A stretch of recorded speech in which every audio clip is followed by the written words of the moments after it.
Steve Cubby, and I've got some interesting stuff for you today. I'm going to give a call to Dennis Peron, the founder of the medical marijuana movement.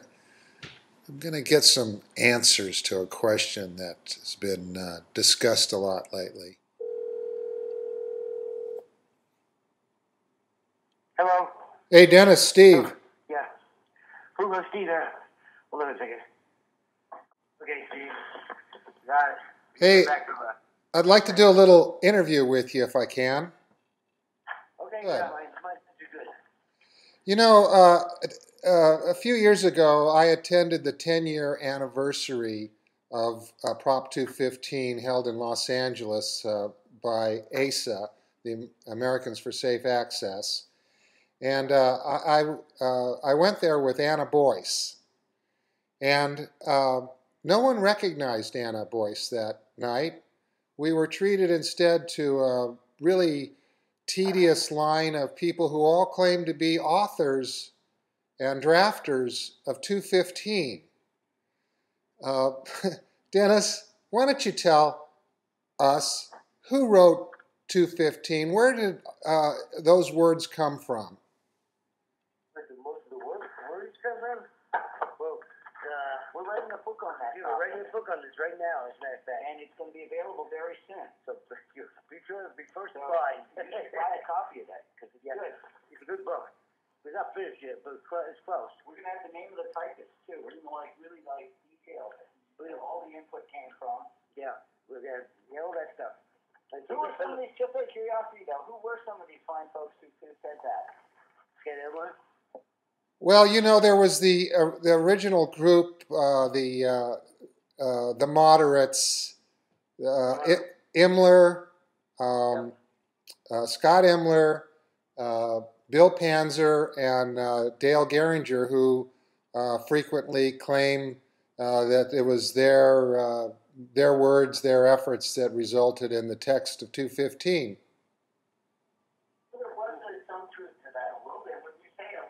I have to say that we, a good leader, asks for input from everybody. Yeah. And they don't take it. They take it. Sometimes you get conflicting input. You know, every leader does. What to do. Right. Some of the people, for example, Panzer gave us input that we accepted, input that we rejected. Yeah, he wanted to protect the doctors. Right. He hates doctors. He had it in, so did Geringer. Those guys had it in for the doctors. But at the same time, or more pro to their nation, they were pro the traditional balance in medical malpractice. Yeah. And we created the first area of the malpractice free. Malpractice free, that was a big thing, because lawyers don't like malpractice free. But at the same time, Panzer gave us a year before an idea that did definitely carry into 215. Okay. And that was the idea of defining our own medical necessities. Saying marijuana needs, if your doctor says you need it, is medically necessitated. That bypassed the 6 points that traditionally established medical necessity. And that's just Panzer's idea, and we used it. For what? Yeah, so he's a smart guy. We did it for everybody, as much as we could. We counterbalanced Panzer with David Nick. And that's the other value of both of them, is that, they argued with each other a lot. We learned from those arguments. Yeah, we set it up, but we just came naturally.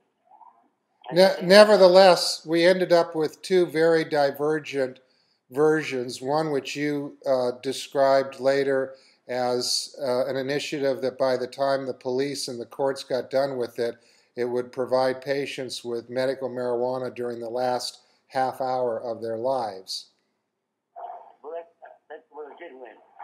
But no, wait a minute, man. No, the big difference at the point that filing was over the medical malpractice. That's a huge That's part of it. But part of it is also, those were the words. They were only like serious illness. We wanted to live more liberal. They wanted to list the illnesses, so we didn't want them. We did let some. Migraine headache, one of them. But even those guys, that wasn't going to happen. Their difference was basically the doctor thing. You still there, Steve? Yes. So the biggest issue was what kind of language was the difference in the issues? Initiative, sorry. Steve, at any minute we conk out because our batteries are really low. So we'll let you know that right now. John said our battery's really low, so maybe they conk out. Because that's true. Let's try to get on the phone. But a lot of people had input. It's true, Steve. We spent 6 months fielding that all around this. Anyone that could, we took their advice to make that stronger and really, really thought about it. No matter how we felt about those people, if their words were true, we put them in the initial. You once told me that you got really stoned and rewrote 215 before you took it into the election office. Was that a true story or not? Oh, but yeah, we got stone block was good. That's funny. You think we got stoned before you can't do that stuff, man. I mean, it's a very serious thing. There's things you can really screw up drafting a law. Yeah, we have to be careful. We had ledge counsel for the state of California. Were helping us through Senator Marx's office, and we drilled them so hard we had to go back and get clearance twice. And she gave us a way to do it. That we had 10 prescriptions moved out of water. You know that. Like they said, written prescription moved out of water. Yeah, they told us a lot of good stuff. There's wiggle room. How to make it work? There's no wiggle room. Is that right now? Yeah, get the weasel words out of there. Get the weasel words out and put the words that you can still get what you want, but. Swap the way of saying it. So it was really a collaboration of a lot of people, of Ledge Council. Ledge Council is really guys that did it. They showed us how to Who do you think should be identified as authors of 215? People that signed it, Dennis Peron and Anna Boyce, obviously. Yeah. And the truth is that having filed the one that was filed and making sure it was filed, I can tell you right now that those words were Dennis Peron's. Yeah. He had the ultimate sign-off, period. True. I begged him to wait 1 day so that the text that we had in final form from Ledge Council wouldn't get altered in any way by accident. It drove me crazy. And that was it. So we stopped meddling with it the night before we filed it, and that was the end of it. And we had to stop at that point.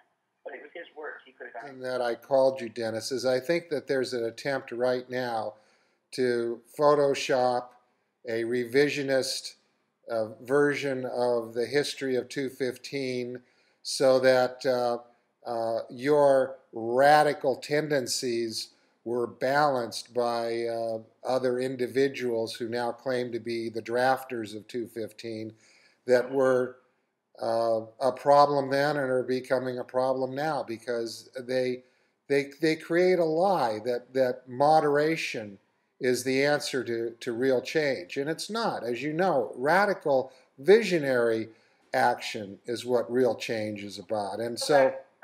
Steve, go back for a minute with me in our time machine really quickly. I remember you collected thousands, and your son and your wife, you guys collected thousands and thousands of signatures and gave them to us, and it was great, right? Mm-hmm. For that. No, that happened. You collected signatures for that, did you not? Yes. Yes, you did, didn't you? Yes.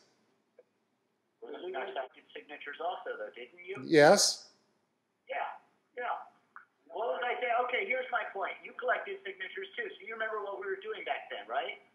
Collecting signatures, trying to get a whole lot, right? Get everybody on board, right? I was counting each and every one of them, if you recall. Next time you see Dale Geringer, ask him exactly when it was that he sent out the initiative to the normal members so that they could help collect signatures.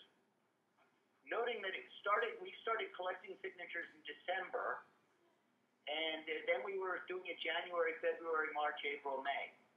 Just ask Dale which of those months he got his troops online in. If the guy says he wrote it, why didn't he support it for the first 45 days?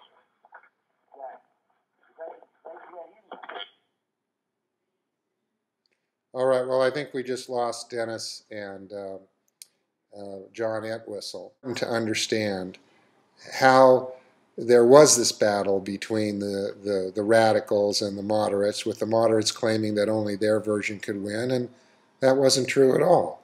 What really happened was that the radical version got on the ballot, and the radical version got more votes than Bill Clinton. And of course, that was the vote heard around the world, the vote for California's Proposition 215. This has been Steve Cubby with a on-the-spot report about medical marijuana and the Proposition 215 campaign. Take care.